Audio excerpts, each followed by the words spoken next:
That the process of souping up, by which you take an old jalopy and turn it into a hot rod, is a kind of a uniquely, let's say, North American way of approaching the problem of innovation that is respectful of the past in a way that maybe the contemporary privileging of novelty and difference does not so much value that connection.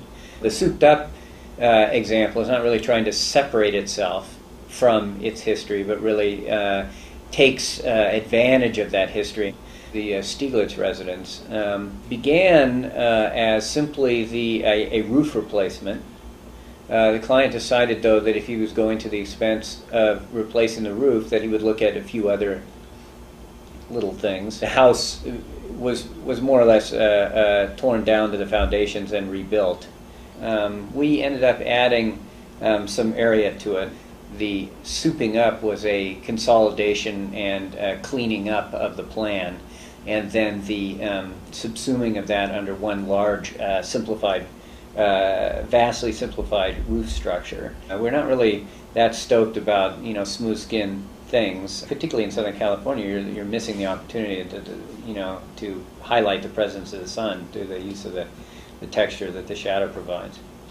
One of the reasons it's interesting, though, is that after we had torn off the roof and gotten into the pretty far into the evolution toward or devolution down toward the foundations, some German students came up to the site one day with a book and asked the owner if they could see the case study house.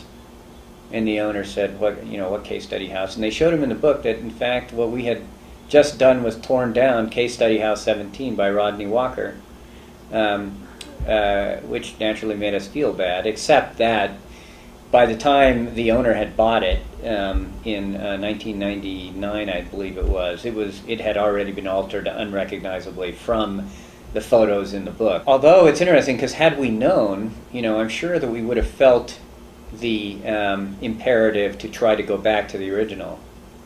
But it's not clear that would have served the owner's needs, particularly as they emerged over the course of construction. So, I hesitate to say, but we do have the distinction of having, therefore, souped up now, a case study house, something that we probably knowingly would hesitate to do again.